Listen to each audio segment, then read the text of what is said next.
How's everyone? Pretty good. Good to see you. Yeah, good to see you guys in person. This might be a first. This is exciting. This is good. So, but great to have you here. You know, we've had a good start.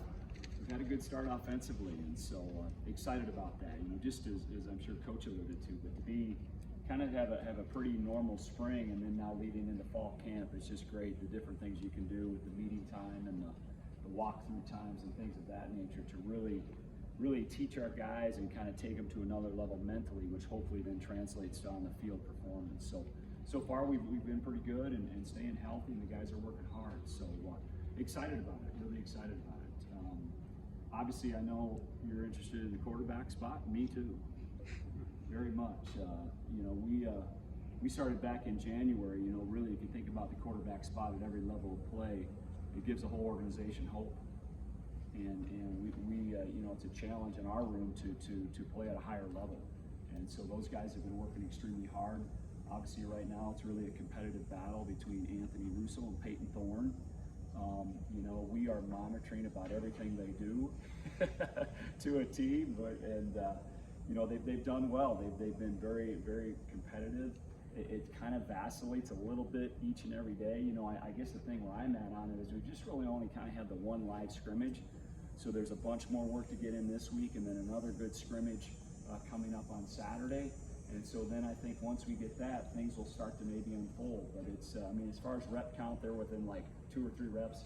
As far as, you know, we're monitoring every rep they take, and so excited about them. I think they can bring new. I mean, we really focus on them as, you know, how do you run the offense? I mean, that's got to be their essence has to be running the offense. They don't have to do, you know, I think a lot of times at quarterback spot you try to do too much, and I think with the way we've transformed our roster a little bit, we feel good about the other guys, and so my goal with them is how do you manage this deal and put our offense in a good positive situation and position. So far they've been doing that well. I put a lot on them. I put a ton on them. But I think that's why they play the position, and so far they've done a really good job mentally in handling all that. So that's an exciting piece. And then the other one is the other 2 guys that have been in there a bunch, but is Noah Kim and Hamp Fay. I tell you, Noah Kim's really improved. Hamp has improved 1,000% since spring ball. So I feel good about the young guys. Obviously still need to grow and continue to develop, but really excited about that. So, you know, other positions, I would say the biggest thing that I think has changed for us, there's more competition. In every room that we have, every position room we have, there's more competition. And when you have more competition, obviously that lends itself to change for everybody. And so that's really been a goal and a focus with some of the influx of players and the addition of our newcomers. And so that's been really positive. And with the more bodies, we're able to do more. We're able to get more reps in practice.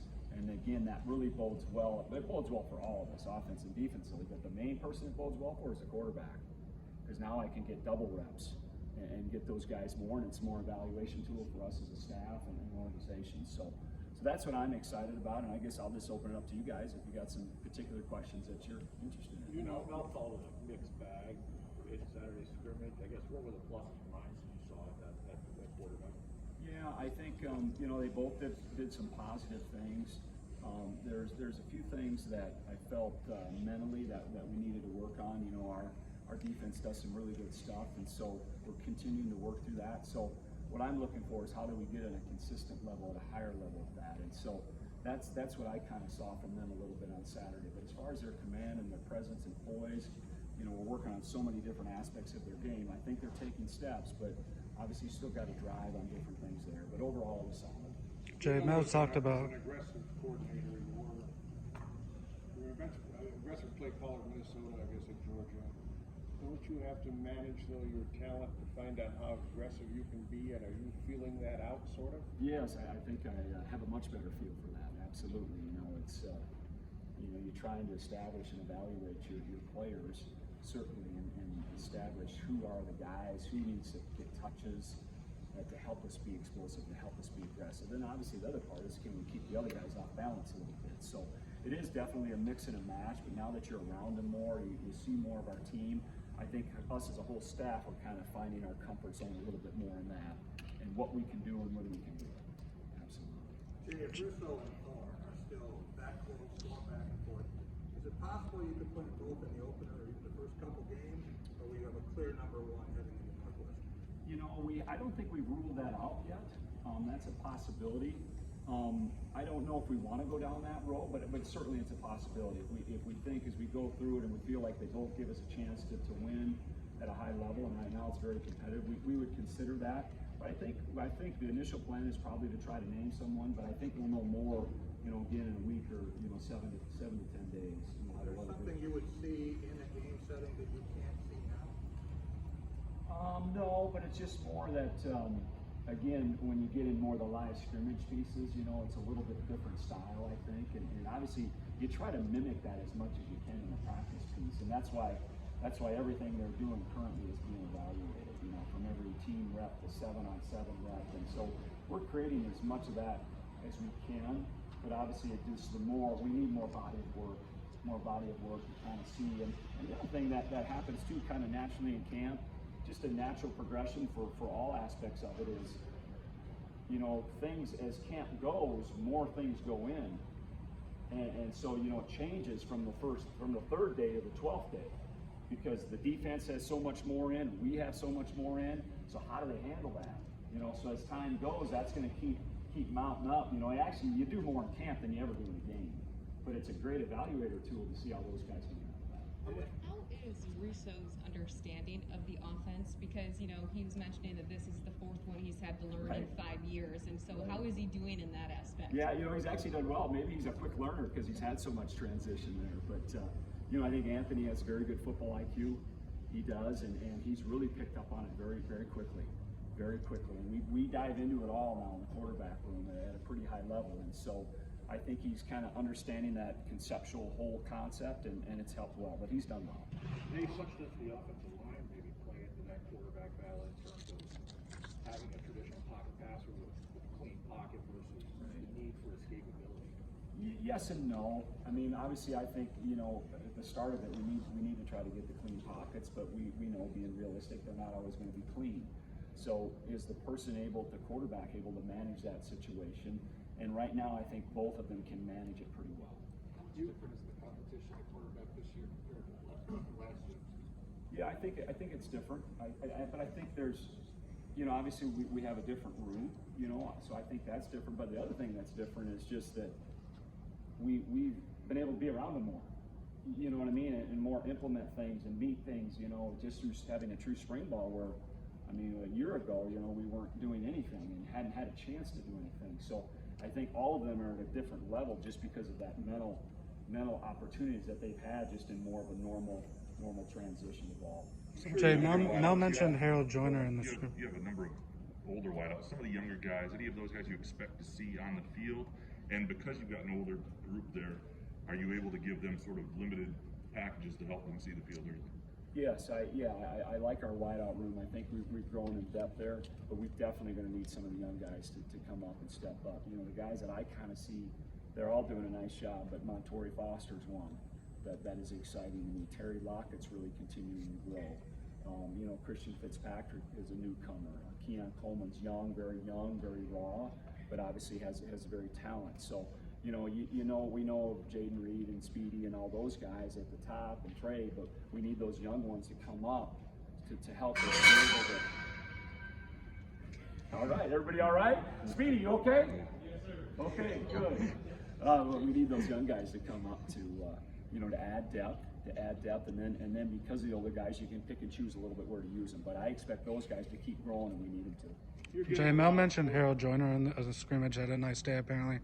Is he a guy that you could see as the OC, I mean, moving around doing things other than maybe being a traditional deep snap tailback type of guy? I mean, does he bring some flexibility to you yes, there? I think he does, because I see Harold as a very, you know, he's long, he can run, and so definitely, and he has shown good ball skills at this point, so I think you could move him in a lot of different areas, and we've tried to do that a little bit with him, so yeah, I see him as being very multiple in use. Where are you From a play action standpoint, and how much progress have you made since last year, especially with the offensive line maturation and also incorporating the new running back? Yeah, I think it's obviously a big part of it, you know, what we do, and obviously that starts with having a successful run game. You know, this day and age, you got to throw it, you got to run it. You have to be able to do both. And so I feel we've taken strides in that. The O-line is on a new level, completely new level than they've been on, and then with the addition of the backs and our ability to run it, that you got to help the play action and then try to create issues for the defense. Where are they going to put their numbers? How do they choose to defend you? So it's been a big focal point for us, and obviously needs to continue to be. You and Mel are getting a ton of quarterback questions, obviously. Right. I know you don't care who starts, but it's been said that quarterbacks are like girlfriends. If you have two, you have none. Would you like one to separate between now and game day? Yeah, I think in a perfect world, I think you would like to have that. But, you know, we've all been through this a bunch that we're going to need all of them. You know, just with the injury deal, the many years as I've been through this, you know, you're going to get nicked and shoot. Sometimes it happens in game 1, sometimes it happens in games 11. So, yeah, I think if you can get to that point where you feel that that's definitely the route where you want to go, but we're going to need them all. How much of an emphasis do you place on scrimmages as an evaluation tool? I think Mel kind of compared them to NFL preseason games, so how does that kind of factor into you guys? Yeah, I think that's a fair analogy with that piece. It's important.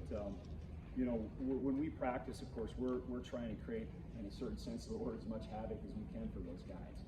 You know, so you get in scrimmage, now they're out there on their own, you know, and a different type of deal, and so you kind of want to see how they develop there. How do they show up? You know, also some guys, you know, first time in the stadium is a big piece for them. So definitely a big tool for us because we don't have the luxury of the NFL with the preseason, and so there's a lot of stock put into those. You know, that now, hey, and particularly because now the defense is in a true tackle mode. You know, and you can kind of see your running backs, your wide receivers, your tight end. What are they doing with the ball in their hands? All those types of things. So it's a very big tool. When you look at your running backs, is there an ideal number of guys you want to play in games that you Yeah, I don't know. I've never had a particular number. You know, I think you have to. That's a very fine line, in my opinion, because you know sometimes you want the hot guy, but then you can't burn the hot guy out. And then you know if you're trying to find the hot guy and there's 3 or 4 and they're in and out, do you ever get in the tempo or the rhythm? So, and I know Coach Piegler's working hard on that, and it's a very competitive room right now. Very competitive room, and so you know that's exciting. So we're excited about that spot. But you know, I think at the end of the day, you're going to have a couple of the workhorses up front, and then the other guys are going to have to find their situation and role for them. Can you tell? so much about time and kind of go back to last year a little bit? How difficult, without being in person in the spring, without doing a lot of in-person work in summer, how difficult was it to build that timing and rhythm that you want as a play caller? Yeah, it was immensely challenging. You know, it really was. To you know, kind of come out, first time we could do anything was in August, and that lasted for 2 or 3 days. Then we took a little respite there, and then came back, you know, for the season. So it was very challenging. But you know, at the end of the day, everybody else was kind of dealing with the same thing. So it is what it is. We've moved past that. You know, and now we're more into a traditional transition, and so excited. We haven't talked to you much. Can you tell us what it's like working with Mel? You have a history with him. Yeah. How has he changed over the years, and what's it like? You know, it's fantastic. He's taken great care of me, and when I first got to know Mel and all that at Georgia. And you know, the thing that he does with me is he's not a micromanager of me at all. Of our staff, you know, I mean, at least offensively. I mean, he certainly tells me what he thinks and has his opinions, but very supportive, and so that's outstanding. You know, he really lets us do our deal. You know, I think he's confident in us, and I think the other thing that hopefully you guys know that you've been able to spend some time with him in person is he's real. If that makes sense, that's what I've always liked about him. You know, he is who he is, and so that's really exciting to work with that person as a head coach and how he supports you. He's always supported my family, you know, and those types of situations was really important to me. And so yeah, it's been great. It's been great. He's been a blessing to me, and so I'm excited and humbled by the opportunity. With all the complications of last year, obviously you guys weren't as successful offensively as you wanted to be on engine. What's the feeling, what's the mood from you guys as a group, and what you want to accomplish this year as opposed to last year? Kind of what Yeah, it has to change. I mean, we've got to be better. You know? It is what it is. I mean, it's real. And so, you know, we focus so much in our room about being a disciplined offensive team. And being disciplined, then we're talking about strain all the time. We're talking about great communicators and being accountable. And so that's really been our focus. Because I feel if we do those things, we'll build trust among each other, and we'll find success. I really do. So, I mean, they've heard those 5 words or 6 words from the coach's perspective. We defined it for them in meetings. The players have defined it for us in meetings. And so it's a constant. I mean, you can talk about taking care of the ball and all that you want, but if you're a disciplined football team, you take care of the ball. And so we're trying to kind of mold that in and real life stuff. And so that's got to change, and we're making strides in that. And so when we make strides in that, and that's gonna get us to where we need to be on the field. You know, the other huge piece for me has been, particularly in this camp, maybe not even as much in the spring, because we really kind of went back to ground zero in the spring, but it's situational ball. Situational ball. I mean, 3rd down in the red zone. You know, we got to step up. We got to step up. I mean, you know, teams that are good, they're good on 3rd down. They're good in the red zone and scoring touchdowns in the red zone. So, you know, again, all those things have to come together, and it's a great challenge. But right now, I'm excited about our trajectory and where we're going. So in the past, you won the tight end MVP of the offense. How's that been looking? Specifically, Blake Barr just coming in. How's he looking so far? Yeah, you know, the tight end room's exciting. We have a lot more kids there, a lot more competition, as we mentioned, with all our position, and they do. I've noticed a huge change in the last week of their play, and their change has been a positive change. Coach Gilmore has done a tremendous job that it's really paying off in the run and the pass. And so, you know, Malik, boy, big athletic body, really, really excited about him continuing to grow, continuing to learn, you know, obviously because his, you know, just getting in here a little bit later.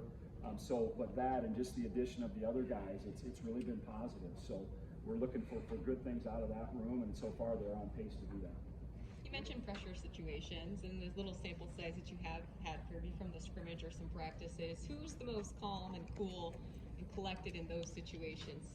From a quarterback standpoint. From a quarterback perspective, you know, I think, you know, they're all pretty good. I really feel I like the poise of both Anthony and Peyton. You know, I really do in that pressure-packed situation. They're both ultra competitive, and sometimes, you know, I have to pull that back a little bit, but I'm okay with pulling it back. So I don't, you know, right now I don't think that there's a clear leader in that particular world. I think they're both really solid there, you know, and my deal is just play the play, take what it's given. You know, when you get in trouble is when you try to do too much. And so that's been a big focal point, and so far they've done well. Is that a big thing, a big emphasis in terms of cutting down interceptions? Oh yeah, it's huge. You know, I mean, you hear Coach tell you, you've been practicing. If you haven't heard him say tips and overthrows, that's where most of the interceptions come from. Bad ball tipped up, the guy that's 10 yards behind him that had nothing to do with the play picks it.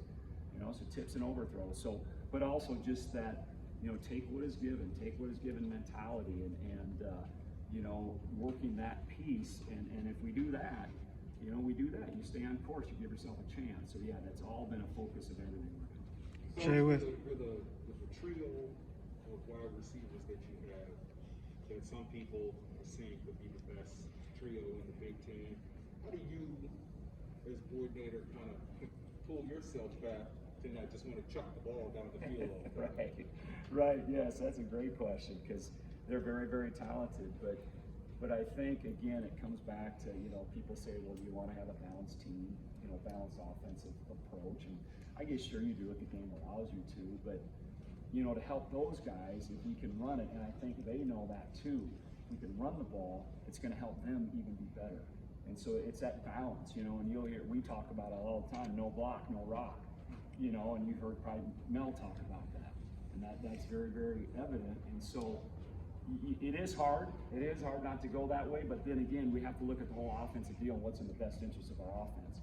And where we're at, we've got to be able to do it all. Jay, you mentioned Keon. What's sort of the roadmap for him to have a regular sort of meaningful role this year? I mean, is it just hammering down the playbook, or is it a situation where with his athletic ability, you kind of just let him learn on the job and let some of those athletic gifts take over a little bit and maybe look, you know, if you get what I'm saying, maybe excuse some of the not knowing every single thing. You know, I think it's a little bit of both, but you know, we've got Keon, you know, as we all know, is very talented, but obviously again needs to take the steps, you know, and continuing to fine-tune things, you know, fine-tune even at the wide receiver position. And so I think it's going to be a little bit of both, and we got to kind of continuing to see. He's done pretty good mentally, and I think he's continuing to grow there. But again, we get a little more body work here in the next, you know, 7 to 10 days, kind of see where that takes itself. And then I think I'll have a better feel You know, is he a guy that you can use just sparingly and get yourself a match or something like that? But right now we're still in that evaluation tool to have him doing it all, and see how he progresses. A couple more for coach, and we got Jalen the other night. What's the plan with being the league with basketball?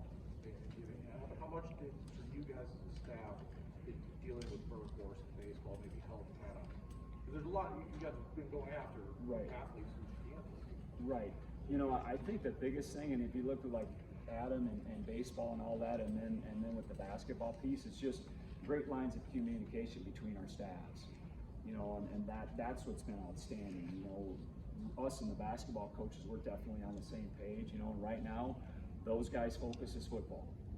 All right, we get to a different part that might change to basketball, but right now it's all 100% football. And again, with Adam, just the communication pieces with the baseball coaches has kind of helped us to that. And so as long as we're on the same page, it's very manageable. But right now, the focus is football. What do you think is sparked Tori Foster? You mentioned he's coming along. I just think, you know, and you guys might know his past better than I do, but, you know, Montori's got a huge upside. Unbelievably talented athlete.